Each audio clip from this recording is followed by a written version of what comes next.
I'm joined by Congresswoman Karen Bass of California, who just completed a teletown hall with her constituents that was focused on the coronavirus. First, I guess, is it your expectation and the expectation of the leadership that the Senate will indeed pass this tomorrow? Yes, it is. It's shameful. It should have been passed on Sunday. Let me show you. You bring that up. I just thought this picture was quite remarkable.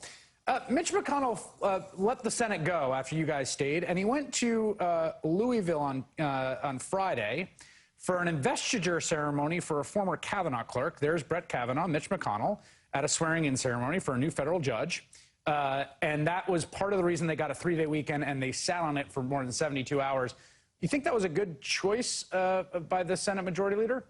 No, I mean, I think one of the reasons why there's so much chaos and confusion and anxiety is because we have not had leadership. We haven't had leadership from the White House. We have watched him lie for 3.5 years. And so now how can we really take him seriously, especially because he downplayed this? And I think McConnell, he abdicated his leadership a long time ago. So what you really have in the country right now is you have Speaker Pelosi leading the country because the other ones are absent without leave. But I think that now they're beginning to come around, but they should have stayed in session. The minute we passed that bill Saturday morning, they should have been there ready to receive it, go through their process so they could have passed it on Sunday. That sends the wrong message to the American people. You said Speaker Pelosi is leading the country. Obviously, she was proactive with this. But on that, is the scale of what you all in the House are doing up to the crisis? And here's an example.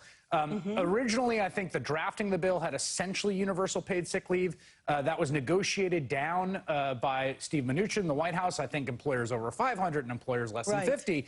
And then the labor reporter Huffington Post, I thought, made this interesting point. The paid sick leave is starting to look like a disturbingly small piece of the puzzle here, especially when we're talking about giving people 14 days. The much greater problem is there's going to be no work demand for millions and millions of service workers with perhaps months to come. Are you thinking big enough?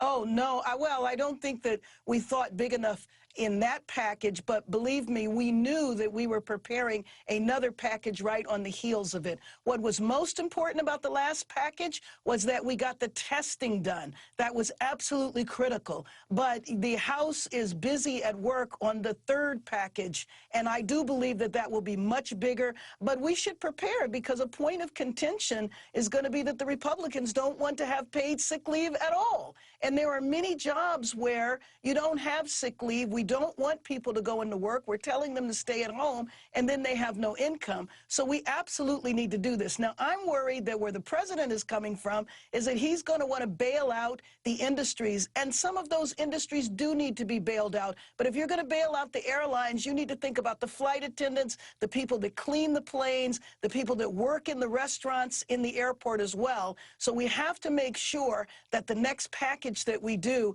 extends benefits to as wide of a population as possible. All right, Congresswoman Karen Bass, thanks for staying up for us. I appreciate it. Thank you.